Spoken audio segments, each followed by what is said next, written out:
Hello and welcome to the Fantasy Life Show. Happy Thursday, everyone. Hope you had a fantastic Christmas, holiday, whatever you happen to be celebrating. Accordingly, the Fantasy Life crew is continuing to celebrate the holidays a bit ourselves. So we will, instead of doing our usually regularly scheduled programming, actually be going through some clips that we happen to think were pretty freaking great over the past couple of months. So myself, Dwayne, Matthew Friedman, Chris Allen, again, just highlighting some of the good times we've had throughout this year. Rest assured, we will be back on Friday with our regularly scheduled programming, going through some of the biggest injuries ahead of week 17 and also plenty of rankings goodness to get those rosters right ahead of the fantasy championship. As always, we invite you guys to check out fantasylife.com for all of our rankings and analysis. Again, not trying to leave you hanging ahead of the most important week as well. So otherwise, enjoy.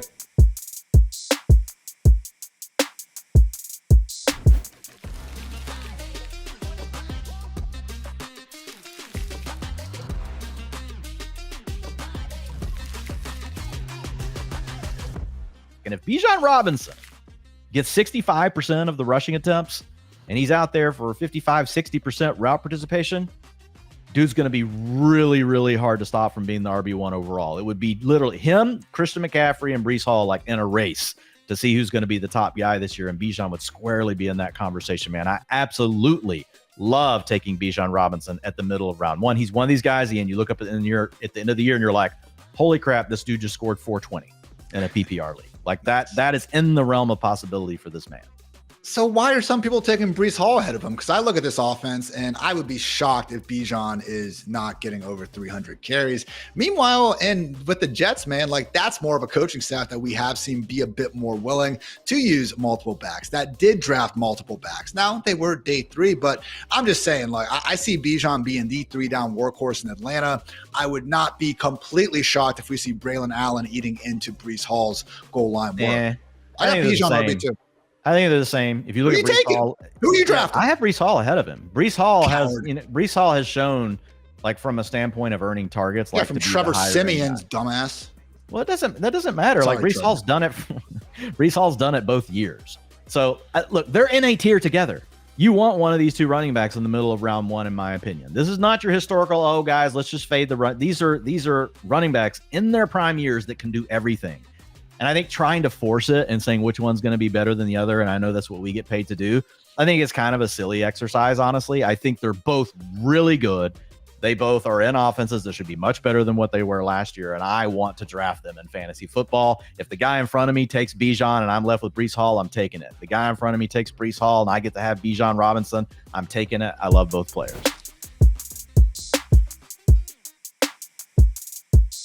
The top speed, some of the yards after contact metrics. A lot of things are telling us that Henry has not fallen off a cliff, but the age is getting up there. And, you know, he does at this point have 2,185 regular season touches. And that's not even counting, you know, the hell that his high school coach made him go through back in the day. So I know you've done a lot of good work on wide receivers and the age cliffs, Dwayne, but any thoughts on King Henry and just how concerned you are about, I guess, the workload to this point?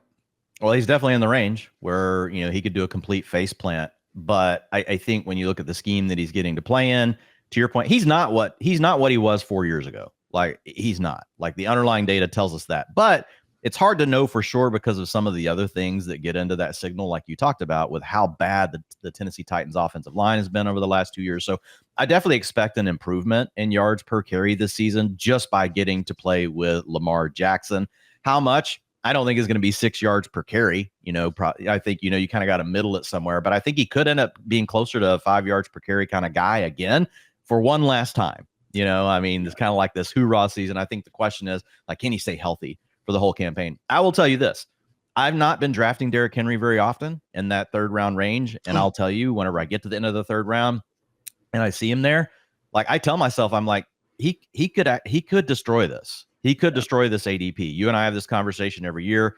And with Henry, even though he's an older player and he doesn't catch passes, I could see a route where he scores 14 rushing touchdowns because you talked about it. Lamar Jackson's not getting a lot of those carries, only 15% inside the 5 yard line last year. It's a good offense. We know they have a good defense. We know they have a coach that's willing to lean on the run. So is the OC. There's a lot of things that line up here. I think the only question is, can Derrick Henry make it healthy through the season, or does he just not completely deteriorate for some reason? If he doesn't, he's going to end up being a value where he's going in drafts. In his career, he has played in 15, 16, 16, 15, 16, 8, and then most recently 16 and 17 games. So far, so good. But again, father time undefeated. Henry will turn 31 next January. So I have been dabbling a little bit more, Dwayne. He's my 8th highest drafted running back, which might not sound like a lot, but you're going to naturally see kind of cheaper running backs getting more exposure to, because it's easier to draft them in the later rounds of drafts versus someone like Henry, who's usually not going past, more than 4 or 5 picks. ADP right now is 31 overall on Henry. I had 2 drafts yesterday where I nearly got him in the 4th, 1 pick away, and it didn't work out. I was definitely going to take him in those situations, but it's one that I probably need to correct. I probably need to get a little bit more Derrick Henry on my teams, especially considering some of the players that you're trading off with down there. I don't know that they're going to kill you.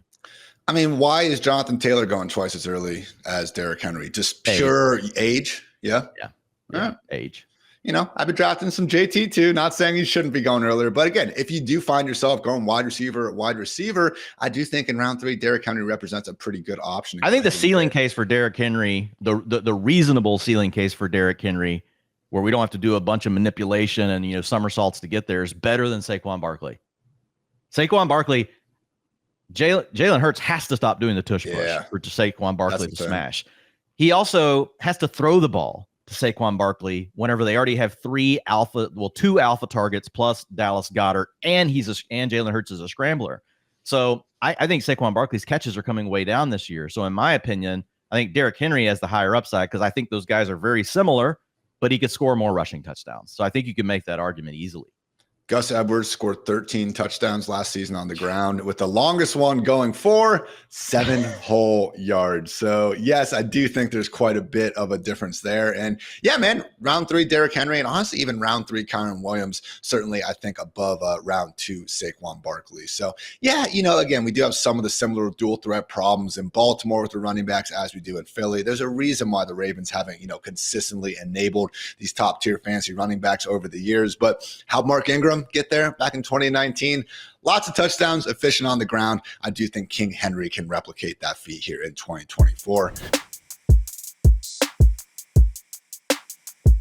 Dwayne, Diggs not the only newbie in this Houston Texans offense. Joe Mixon is the new RB1 in town. While he was originally traded for just a 7th-round pick, he actually then got a contract extension, 3 years, $27 million. That includes $13 million guaranteed, more than guys like Josh Jacobs, Tony Pollard, and Derrick Henry managed on the open market. So the only running back in fantasy football to post a top 12 finish in each of the past 3 seasons on a per-game basis, minimum 8 games played. Look, Mixon doesn't have great efficiency, but he didn't have it last year. Neither did Kamara, Etienne, Saquon, Rashad White. They all still finished as top 12 running backs because of that sweet volume. Do you think Mixon gets enough of it to, again, be a top 12 running back in 2024? Yeah, I think he does. Obviously, the efficiency has been really bad, but it's been that way for years. And as long as the coaches trust you, they keep putting you on the field. And I look at this depth chart, and I know sometimes you can think this looks like a trap, but this isn't Mike Davis, right? A guy that, gets projected into a role that's never had it. Mixon has actually already shown that a coaching staff will trust him across all phases of the game and keep him on the field. And Dameon Pierce, honestly, he just crapped the bed last year. Last year was his chance. And I think Dameon Pierce, we'll talk about him in a bit, is a still great late round pick as a handcuff type play. But Joe Mixon, man, I expect him to really dominate the touches early in the season. And I think Pierce would really have to force his way by playing way better to change that. And I don't think that we can count on that right now. The other thing, man, is this offensive line. Laramie Tunsil, dog. Okay. Titus Howard, dog. You got Shaq Mason, dog. Juice Scruggs, 23, 2nd-round pick, dog. Then, you got Kenyon Green. Hasn't quite lived up to it, but has battled some injuries out of A&M. 22 in 2022. He was their 1st-round pick. So, man, they have invested heavily. This offense, honestly, is starting to look like the 49ers. They don't have the elite tight end like Kittle, but instead they've got the elite 3rd wide receiver. And so I think there's just going to be a lot of fantasy points to go around. And I think Joe Mixon is going to obviously be in the mix. This is a coordinator who's willing to run the ball, man. And I think they're going to have plenty of leads. yeah, I think Joe Mixon is going to be a smash where people are getting him in fantasy drafts, even though the efficiency makes you want to vomit.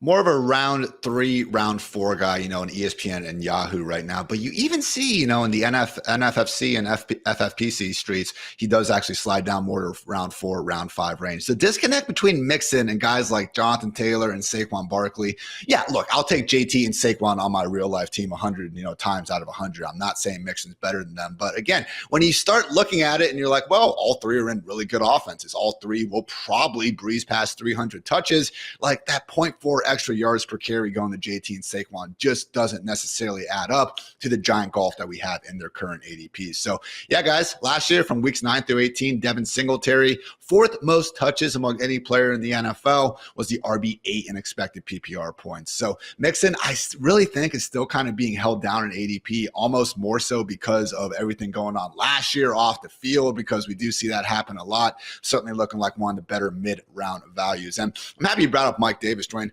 Remember, guys, Mike Davis was on the shitty-ass Panthers offense that everyone expected, to be a bottom 10 group. Not exactly, a legit top 5 contender like the C.J. Stroud-led Houston Texans. So Mixon, 14-plus games in 6 of his 7 career seasons. Let's see if he can go ahead and keep that RB1 streak going. I would really like to believe, and I do believe, that Brian Thomas Jr. is the number 2 wide receiver here in Jacksonville from day one. Yeah, I mean, I just Gabe Davis has never done enough, like as a target earner. Again, like he's a niche player. He's never fully developed his route tree. He is a guy that has a few routes that he's good at, but mostly he's going to press the vertical boundary for the offense and then allow other guys. You have to respect it, because if you don't, Gabe Davis, Josh Allen showed that if you leave him, without the coverage, like he can beat you and he can score those long touchdowns. So I think he could still schematically, be something that serves a purpose, in this offense. The interesting part with Brian Thomas Jr. is really his 2 main routes in college where he was getting a lot of his fantasy production in college was really from the go route, or deep post routes, corner routes, those sort of things. And then the hitch route.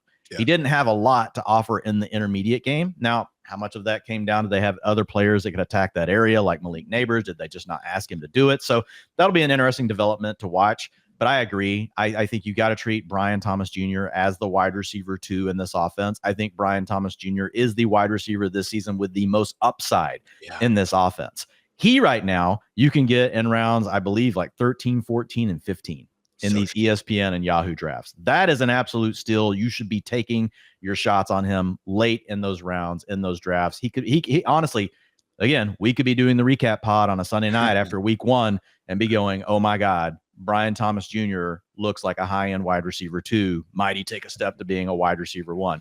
Remember, these are all B players with Evan Ingram. I like Evan Ingram. But right now, he's a B tight end, right? Christian Kirk, B tight end. So there's not an alpha right now in this room to hold back, a true alpha if Brian Thomas Jr. were to turn into one. So I think there's room here that Thomas could have a bigger role than we expect. And I think the big playability is there. So even if he doesn't turn into a 25% target share guy, I think he has the ability to make the big plays where he can still score like 8 touchdowns and you end up still, being okay with it. So absolutely a player you want to be throwing darts in those late rounds. My 6th most drafted wide receiver in best ball land this offseason. I mean, you said it, man, ESPN. And I was looking at some of the ADP trends, and it really seems like, guys, on ESPN, Yahoo, traditional redraft sites, a lot of rookies are going under the radar. I mean, I was just seeing, who has kind of the most volatility across all these different sites. And consistently, I want to say like 7 or 8 of the top 10 wide receivers with the largest standard deviations were, in fact, rookies. And also seeing guys, like Hollywood Brown on new teams where the public maybe just isn't adjusting as much as they should be at this point in time. So yeah, I mean, we're talking about Tyler Lockett, Jameson Williams, Mike Williams going right ahead of Brian Thomas. I am taking him over those guys every single time. Yeah, I don't know. Maybe the guy, Dwayne, that scored a touchdown every 4 catches last year, scored the most touchdowns of any Power 5 wide receiver since Devonta Smith, is actually pretty good at football. I mean, just a freak among freaks. Not saying, a relative athletic score is the absolute be-all, end-all, but at 6'3", 209 with a 4.33 40, 0.01 10-yard split behind Xavier Worthy. Yeah, Brian Thomas Jr., 10th highest RAS score since 1987. I am betting on guys like that 8 days of the week. with Jordan Mason having a good camp, all of a sudden, man, when I'm getting to round 17, round 18 of some of these drafts, I'm thinking Jordan Mason might be worth, one of these late round darts.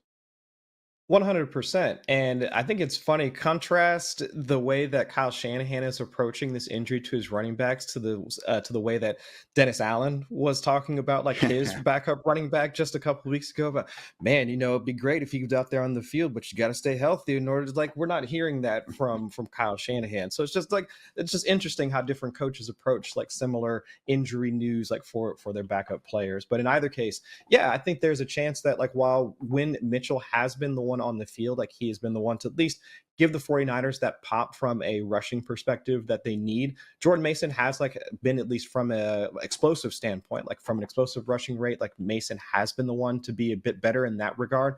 But if we're just looking for a runner that's capable of keeping the 49ers on schedule, able to help convert if they do wind up running in short yardage situations, Mitchell has been that guy. We've seen him used on the goal line in some stretches when they've had to spell CMC for a bit. So either or, and I do think this is legitimately not to say that, be wishy-washy or anything like that. Either have a shot in order to operate. But I think that for either Mitchell or Jordan Mason specifically, they don't operate in the passing game as much as CMC has. Right. The most targets that Jordan Mason has gotten in a single season has been 14. Mitchell's highest target share has been 20. I mean that Christian McCaffrey did all of that in inside about 4 weeks. So if we're just looking for a rushing, a guy that can come in, gain a few yards on the ground, and then keep the 49ers on schedule, either capable of doing that. But if we're talking about the efficiency of the 49ers offense as a whole, I mean, CMC is the only one that can do that. And we all know that. And it really is that pass down role, which is why when I was doing my handcuff tiers a couple of weeks ago, I didn't have Elijah Mitchell in the top two. Tier 1 was guys like Jaylen Warren, who are already pretty much starting in your fantasy lineup anyway.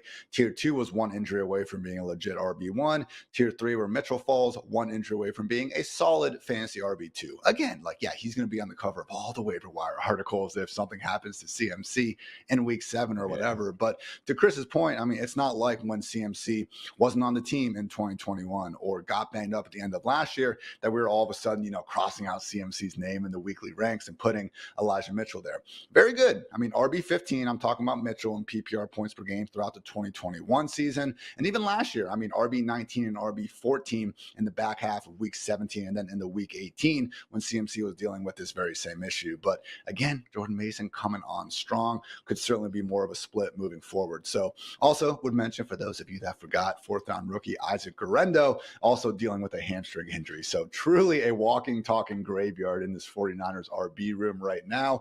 29-year-old Matt Breida, fresh off averaging a robust 2.7 yards per carry. Not sure he's going to be making a big impact. But you know what? We've seen weirder situations. This Seahawks have been one of these teams, Ravens, over the years, they kind of bring someone in off the streets. They're willing to give them a bigger role than we might expect. Something to monitor for sure as we get into the preseason. Dwayne, we both know there's nothing like being at a game in person, especially around the holidays. But the cool thing about Game Time is it's not just limited to sporting events. You can also find amazing tickets for concerts and shows too. I know the McFarland family certainly is a big fan of Hamilton, man. So if you're trying to get out there and check out some more plays here soon, make sure you go through Game Time, because I was actually scrolling through the Game Time app the other day and I came across my new favorite feature called Game Time Picks. And let me tell you guys, it is a total game changer. Game Time Picks curates your experience, showing you the best deals on great seats. And Game Time makes it so easy that it is truly a no-brainer, people. Seriously, Game Time takes all the guesswork out of buying tickets, and you can find out for yourself by downloading the Game Time app, creating an account, and using the code LIFE for $20 off your first purchase. Terms do apply, but again, you can create an account and redeem code LIFE, L-I-F-E, for $20 off. Download Game Time today, because what time is it? Game time.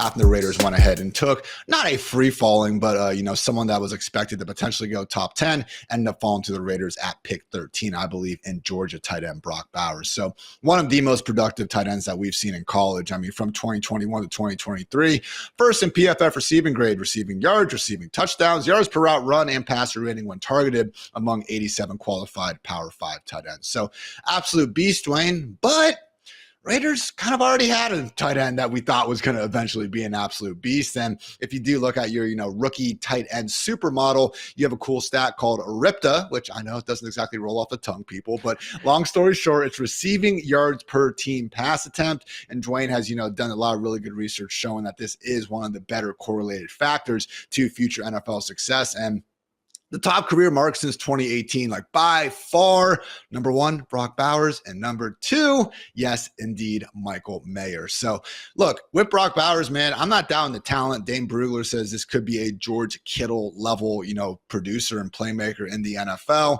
But man, when I start looking at the Fantasy Life projections and I see Bowers only looking at 64 targets, I'm not going to lie, Dwayne, I've done over 200 best ball drafts at this point, and I've maybe clicked Bowers like 2 or 3 times. I am just not in on him for 2024 redraft. We get a better quarterback. Devontae's gone. We get a more clear role for, a year 2, year 3 player. Okay, sign me up. Dynasty, top 7, top 8 pick. Okay, I'm in. For 2024 redraft purposes, I have not gone out of my way for Brock Bowers at all. What say you?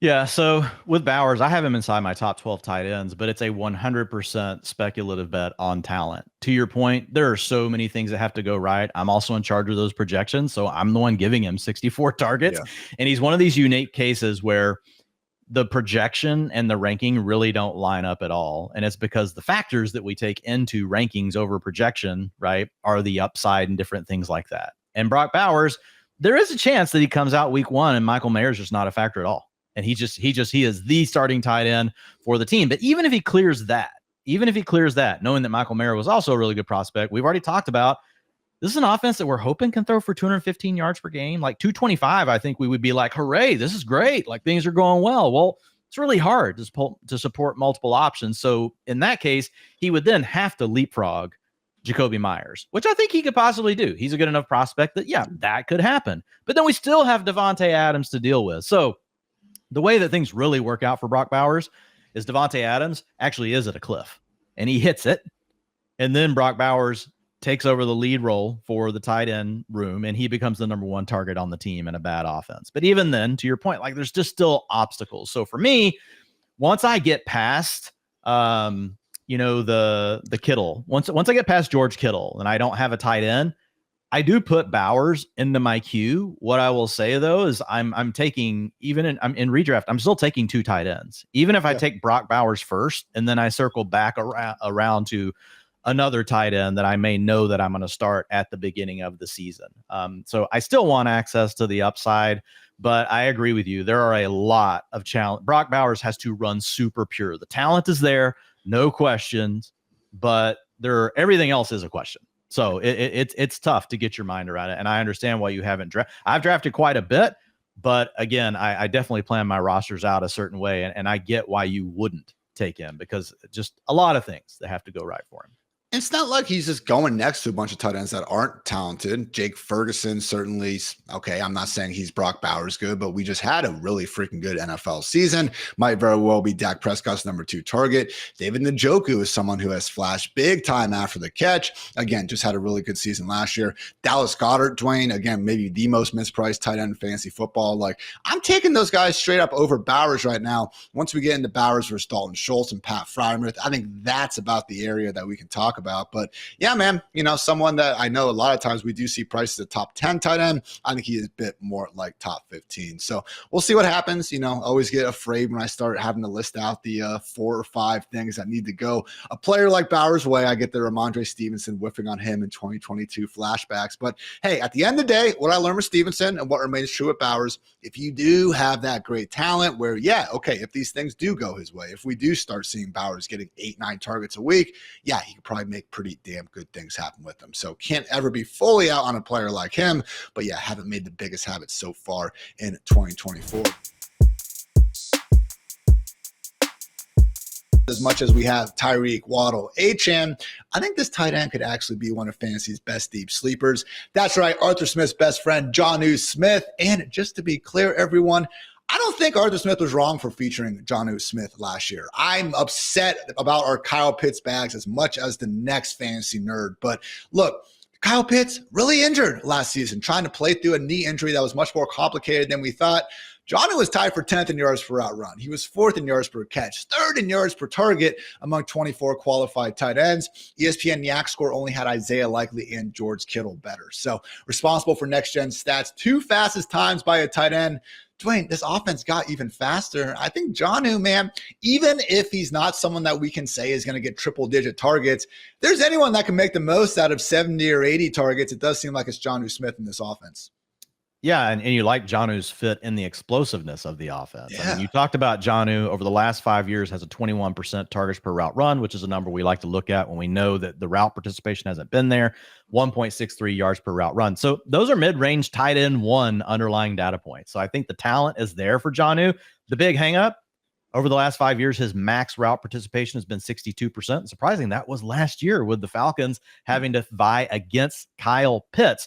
And whenever we look at this offense for the Dolphins, they run a lot of 21 personnel, which is a fullback and a tight end. And typically Mike McDaniel has leaned to the blocking tight end in that personnel group. So that's the thing we need to watch in training camp. Is Jonnu Smith getting out there and able to be on the field as a blocker? Because historically, he's not. He's just been the guy you put on the field whenever you're going into passing down situations. And the Dolphins don't use that stuff as much. They're not going to play him as much in the slot like a wide receiver. So it's a little bit of a challenge for me with Jonnu figuring out the playing time, but I definitely think that the talent's there. And if he does get on the field a little bit more and something were to happen again with, we don't want this, with Tyreek Hill or Jalen Waddle, he could easily be the number 2. Like, I think in this offense with play action targets, mismatches against linebackers, and them scheming extra things up through Mike McDaniel's offense, I would be pretty excited about Jonnu. In that scenario, I think he would definitely be a tight end 1. Argument against Jonnu is the reality Dolphins tight ends ranked dead last in total targets since McDaniel got to town back in 2022. But, I mean, McDaniel and the they've Dolphins, also not been good. Right, Durham Smythe. With all due respect to Durham Smythe and his family, Mike Gesicki the first year, but that was Gesicki's problem. He couldn't get on the field though. Yeah, right. That's true. No, but looking again, it's just he's so cheap, and I think you can make a legit argument that Jonnu is a top 16 or 17 tight end, pre-draft going into the season. He's going off the board as a tight end 25 right now. He's my favorite late round tight end by far. Yeah, man. Again, like when you're in this situation where, like Dwayne, if you get one of the top 7 elite tight ends that cuts off with George Kittle there, are you fine only having 2 and having that second one be either Jonnu or Noah Fant way later in drafts? Yeah, absolutely. Anybody in that range, I'm fine. Or if if I don't get one of the elites, I like them to be one of my 3. Yeah. If I'm taking 3 tight ends. There we go. So is that the line that you're kind of drawing after? Well, if you have to go Evan Ingram, David Njoku route, that's kind of when you go 3. Unless, I guess, if I get Jake Ferguson and Dallas Goedert, I'm kind of fine with that. Yeah, it just depends like on the rest of your team, like and the strength. But overall, yeah, that's the line where you're typically starting to at least think about 3. But where I'm for sure doing 3 is if your first tight end, is a Dallas Goedert, or really actually even after that, right? If it's after Dallas Goedert, that's the line. I'm for sure drafting 3. If it's Dallas Goedert, Brock Bowers, one of those guys, I'm typically drafting 3, but I will sometimes still do 2 depending on what the draft's, presenting to us. I had a high school science teacher who loved to answer every single question, starting with "it depends," to the point that one kid actually just submitted his final paper and only wrote "it depends." Teacher, teacher gave him an F after all, but he did tell him that he respected the move after the fact. So it depends, that is a reality. You can say it depends, but you do have to follow it up with something. That's true. You got to try to give some sort of rational thought after that. Love me some guillotine leagues. Maybe I'm not cool enough to be in the finals like Mr. Dwayne over here, but new league, new me, guys, because we have a brand new playoff football format only found on Guillotine Leagues. We are introducing the Championship. That is right. The Championship is a survivor-style playoff fantasy football tournament where you pick players, survive, and advance. Really cool rule set, guys. There is no draft. You simply pick the players who you want. There's no free agency. You select the players, and those are your players for the entire NFL playoffs. Each week, the lowest scoring 25% of teams will be eliminated. Now, teams can pick the same players. However, the catch is you can only pick 3 players max per NFL team. Tournament sizes range from 25 people all the way up to 500. But a little bit of a pro tip here, you will want to pick players on teams that you think will go the furthest in the playoffs while also being unique enough to differentiate yourself from the competition. So there are cool free-to-play contests and also some paid ones for those trying to make a little bit of money. Personally, my favorite favorite is the $100 25 person tournament. That can be found again only at guillotineleagues.com. Make sure you go to the contest lobby to enter. Again, that is guillotineleagues.com, and go check out that contest lobby. Drake London, another week 1 dud, just 2 catches for 15 scoreless yards. And Kyle Pitts, 3 catches, 26 yards, and a touchdown. But I will say, I mean, no one was even freaking close to him. Like, that was a complete blown coverage touchdown, as much as I would love to give Pitts credit for it. But hey, the fantasy points count all the same. But what did we see from the route usage with London and with Pitts? Because as we talked about previously with the Steelers, when Arthur Smith was in charge, Dwayne, weren't exactly getting the sort of full-time roles you'd expect for players of their caliber. Yeah, I'm going to stay positive here as well. I get it, guys. Drake London, didn't give you anything in the box score. You got 3.5 freaking points on a PPR. You're pissed. We're all pissed. Okay. I'm angry. If you took Marvin Harrison Jr. and Drake London at the 1-2 turn, you had a miserable day.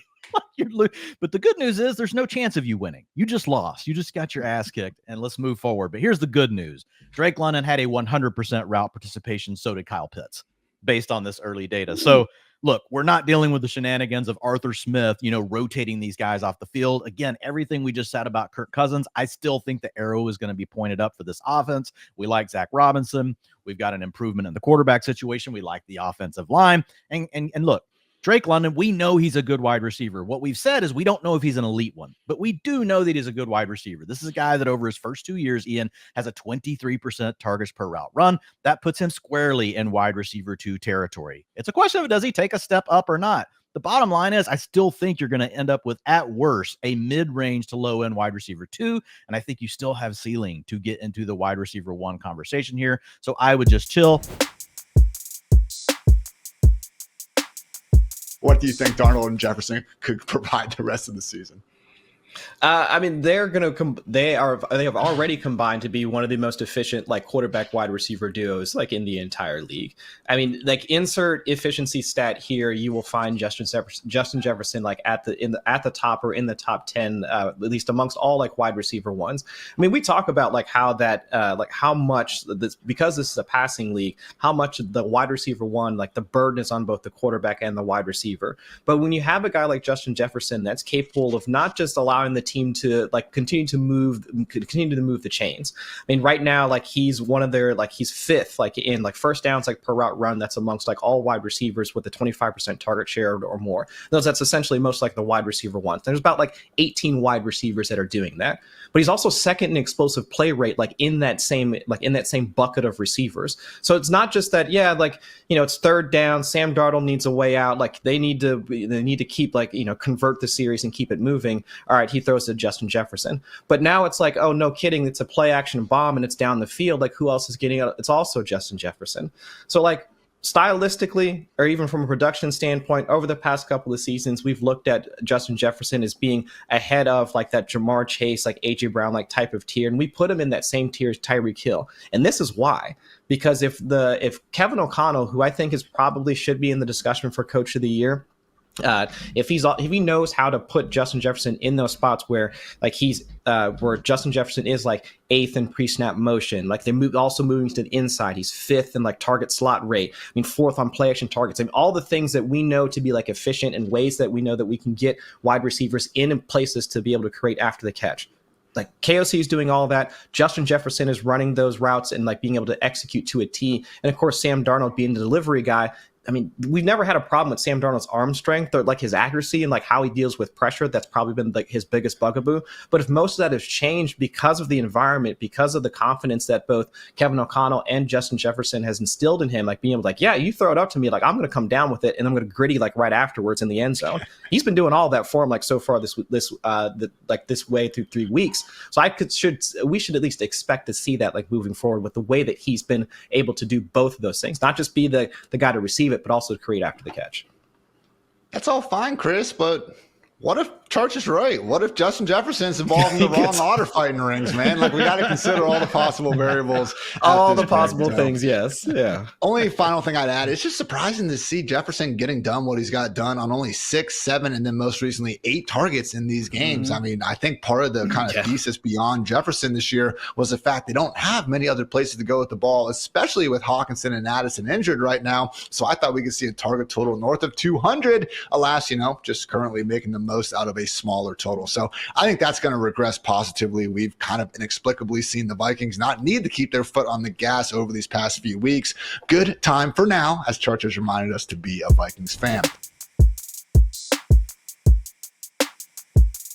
Let's talk about someone who maybe not cracking the top 10, but is certainly rising up the ranks, Charge, because Sincere McCormick out here, slowly but surely taking over that Raiders backfield.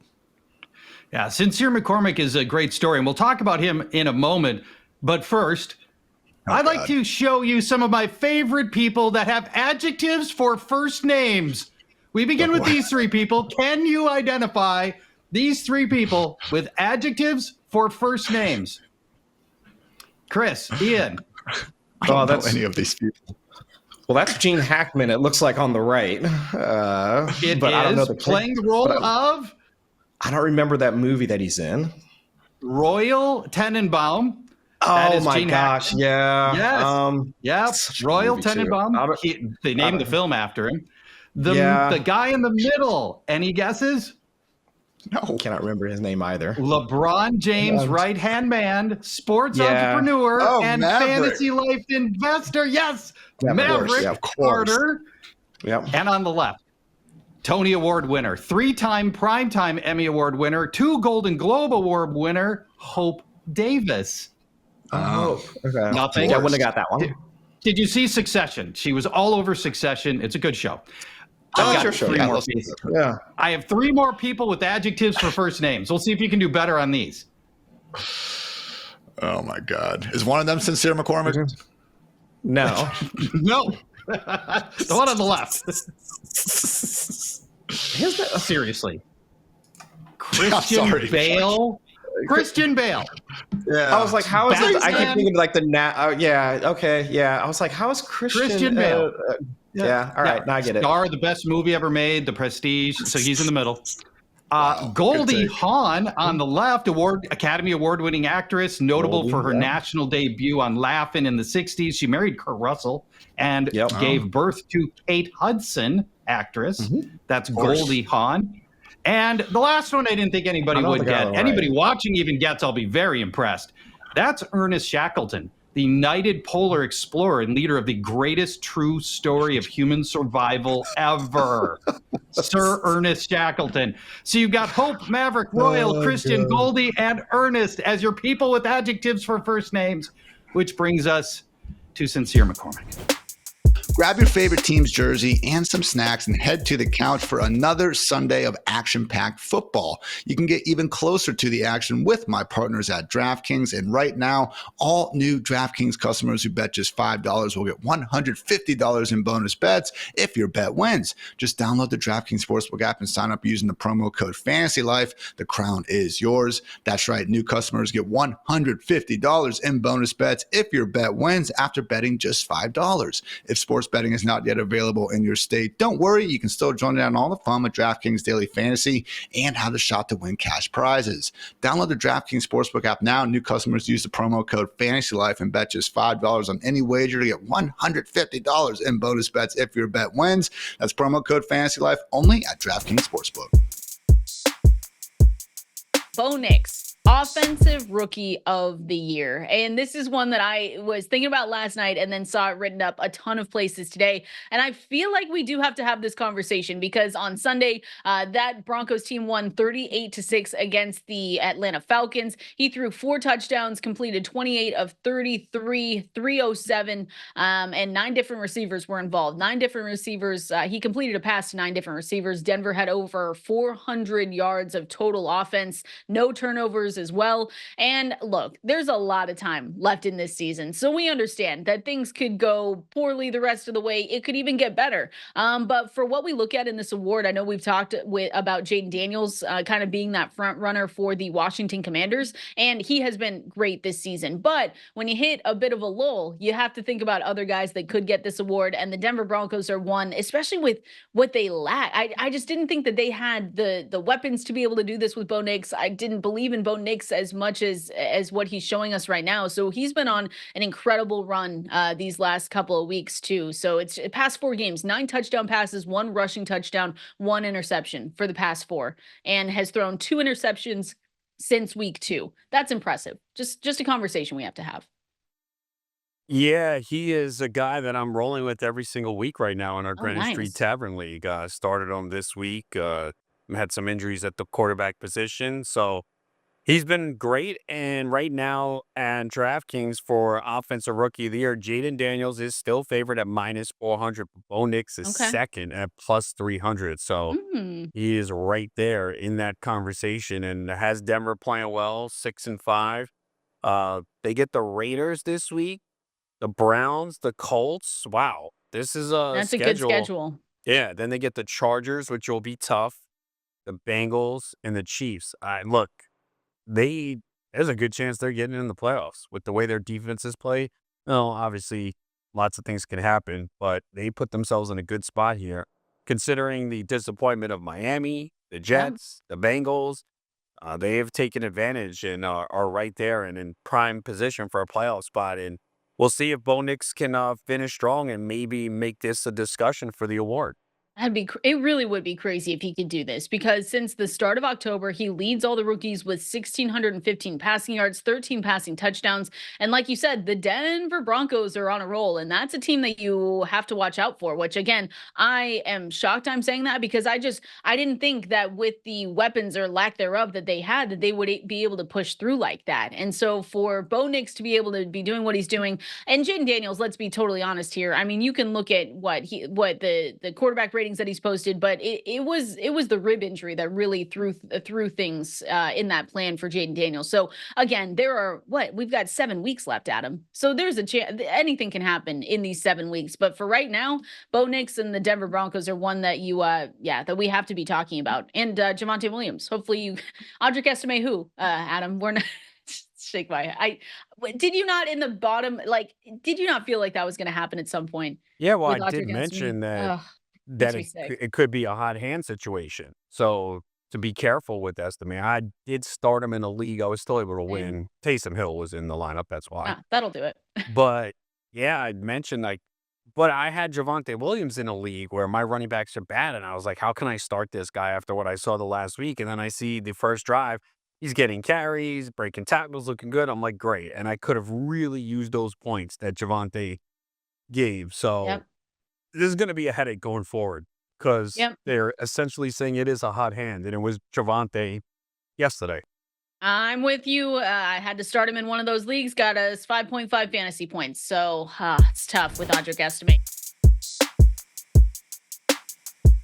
The big takeaway here for fantasy football purposes is looking at just how good Bucky Irving was in this game. I mean, totally phenomenal when you see it. And this was something that we kind of knew. It's been a slow build up because Rachaad White has always still been there. Sean Tucker in and out for a few games, giving you good fantasy production. But this was the week where they said, no, it's Bucky Irving. We're going to feature him. 18 touches, 151 total yards, outsnapped Rachaad White for the first time, 7.2 yards per carry, 6 missed tackles forced, and 27.1 PPR points. You were very happy with that day from Bucky Irving.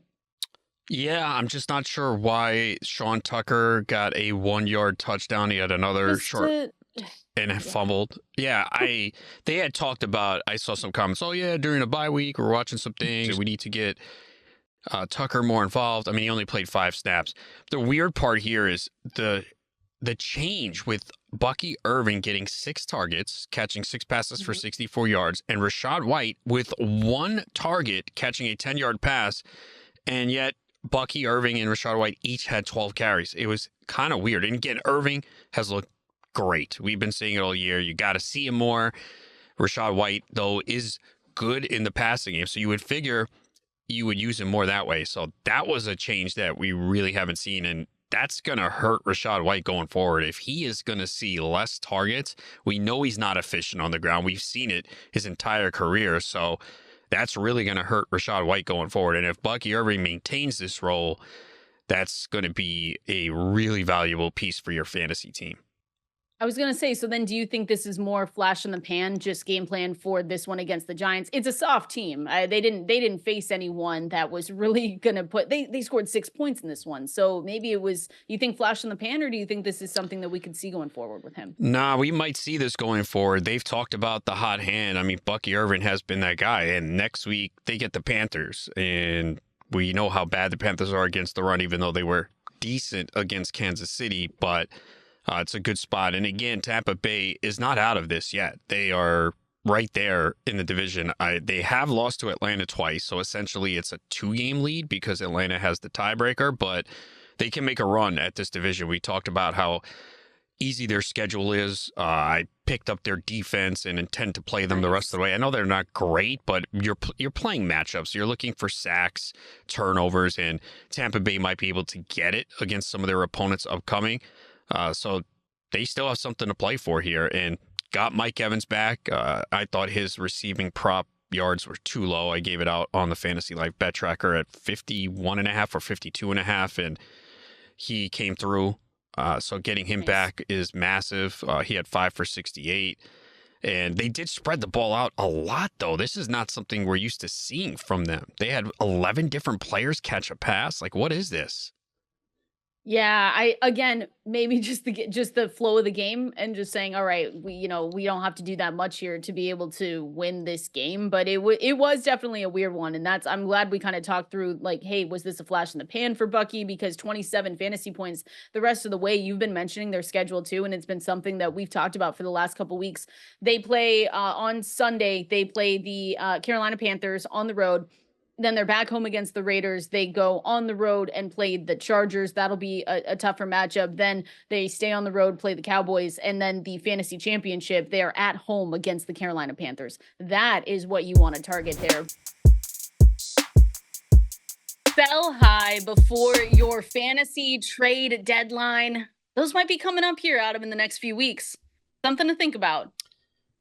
Yeah, that has to be very close for many leagues. We're entering week 10 and 14 weeks of the regular season. So it's got to be a week or two away in most leagues.